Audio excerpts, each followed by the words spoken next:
જય શ્રી કૃષ્ણ. શ્રીમદ ભગવદ્ ગીતાનો 11મો અધ્યાય વિશ્વરૂપ દર્શન યોગ. ઓમ શ્રી પરમાત્મને નમઃ. શ્રીમદ ભગવદ્ ગીતા અથૈકાદશોऽધ્યાયઃ. અર્જુન ઉવાચ મદનુગ્રહાય પરમં ગુહ્યમધ્યાત્મસંज्ઞિतं યત્ત્વયોક્तं વચસ્તેન મોહોऽયં વિગતો મમ. ભવાપ્યયૌ हि ભૂતાનાं શ્રુતौ વિસ્તરશો મયા ત્વત્તઃ કમલપત્રાક્ષ માહાત્મ્યમપि ચાવ્યયम्.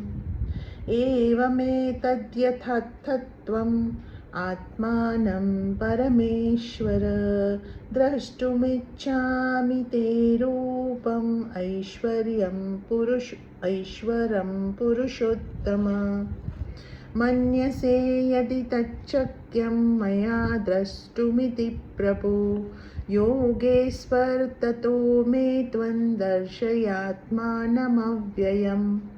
श्रीभगवानुवाच पश्य मे पार्थरूपाणि शतशोऽथसहस्रशः नानाविधानि दिव्यानि नानावर्णाकृतीनि च.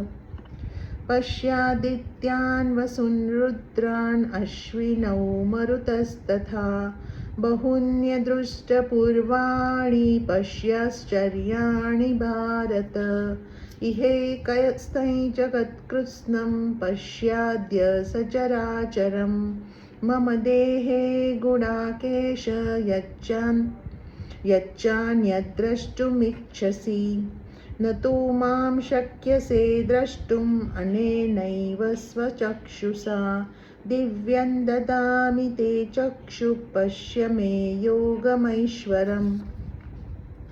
संजय उवाच एवमुक्त्वा ततो राजन् महायोगेश्वरो हरिः दर्शयामास पार्थाय परमं रूपमैश्वरम्.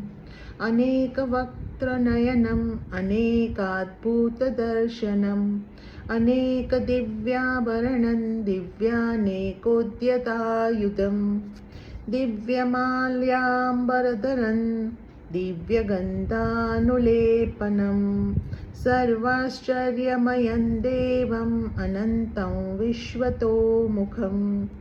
दिवि सूर्यसहस्रस्य भवेद्युपदुत्थिता यदि भासदृशी सा स्यात् भासस्तस्य महात्मनः. तत्रैकस्थं जगत्कृत्स्नं प्रविभक्तमनेकदा अपश्यद्देवदेवस्य शरीरे पाण्डवस्तदा. ततः स विस्मयाविष्टो रुष्टरोमा धनञ्जयः प्रणम्य शिरसा देवं कृताञ्जलिरभाषत. अर्जुन उवाच पश्यामि देवांस्तव देवदेहे सर्वांस्तथा भूतविशेषसङ्घान् ब्रह्माणमीशं कमलासनस्थं ऋषींश्च सर्वानुरगांश्च दिव्यान्. अनेकबाहूदरवक्त्रनेत्रं पश्यामि त्वां सर्वतोऽनन्तरूपं नान्तं न मध्यं न पुनस्तवादिं पश्यामि विश्वेश्वर विश्वरूप. किरीटिनै गदिनै चक्रिणै च तेजोराशिं सर्वतो दीप्तिमन्तं पश्यामि त्वां दुर्निरीक्ष्यं समन्तात् दीप्तानलार्कद्युतिमप्रमेयम्. त्वमक्षरं परमं वेदितव्यं त्वमस्य विश्वस्य परन्निधानं. त्वमव्ययः शाश्वतधर्मगुप्ता सनातनस्त्वं पुरुषो मतो मे. अनादिमध्यान्तमनन्तवीर्यम् अनन्तबाहुं शशिसूर्यनेत्रं पश्यामि त्वां दीप्तहुताश्वकत्रं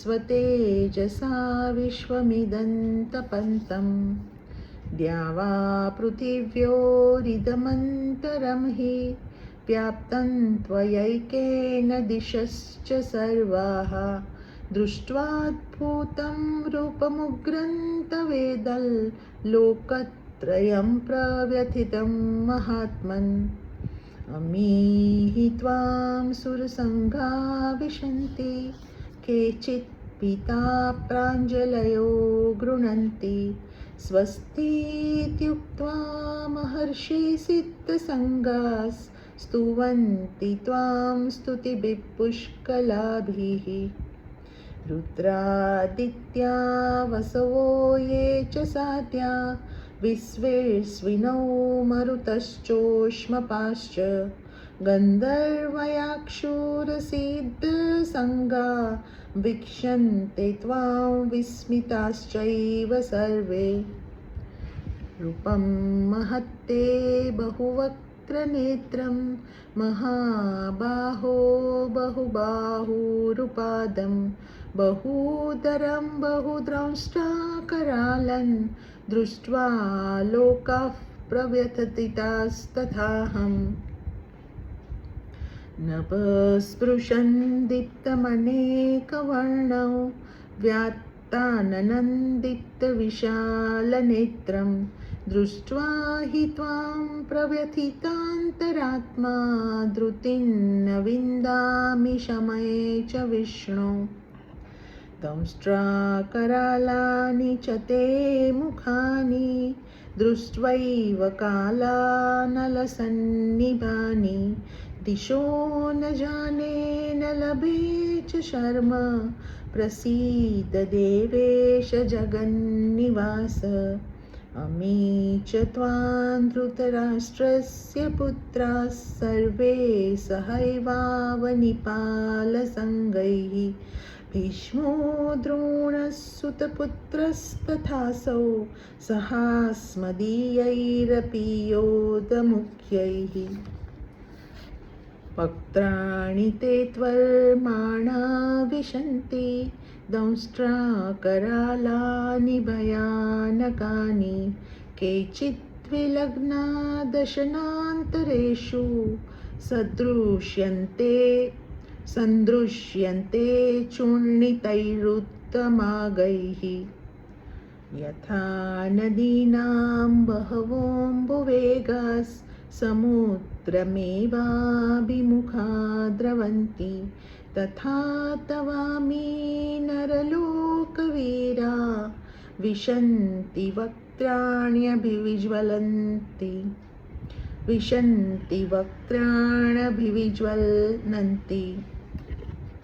यथा प्रदीप्तैज्वलनं पतङ्गा विशन्ति नाशाय समृद्धवेगाः तथैव नाशाय विशन्ति लोकास्तवापि वक्त्राणि समृद्धवेगाः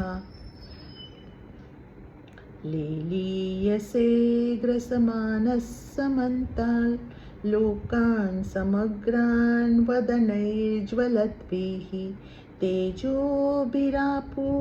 जगत्समग्रं पासस्तवोग्राः प्रतपन्ति विष्णो आख्याहि मे को भवानुग्ररूपो नमोऽस्तु ते देववरप्रसीद विज्ञातुमिच्छामि भवन्तमाद्यन् न हि प्रजानामि तव प्रवृत्तिम् श्रीभगवानुवाच कालोऽस्मि लोकक्षयकृत्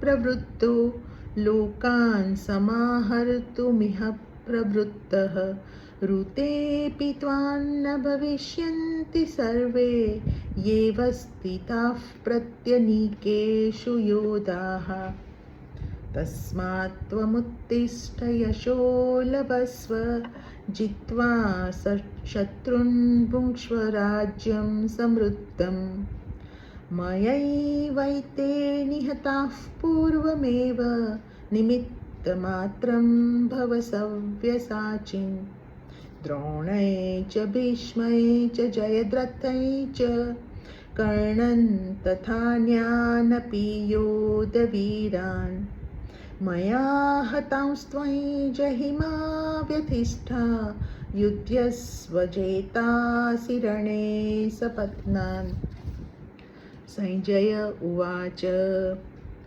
एतत् श्रुत्वा वचनं केशवस्य कृताञ्जलिर्वेपमानः किरीटी नमस्कृत्वा भूय एवाह कृष्णं सगद्गदं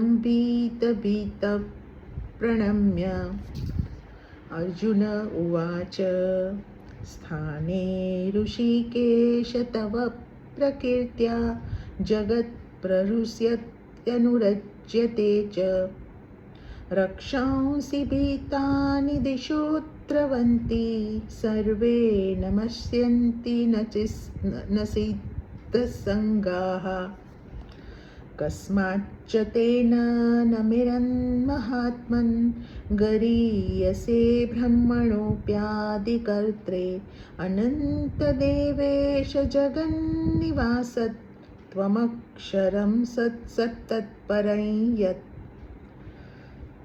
त्वमादिदेवः पुरुषः पुराणस्त्वमस्य विश्वस्य परन्निदानं वेत्तासि वेद्यै च परै च धाम त्वया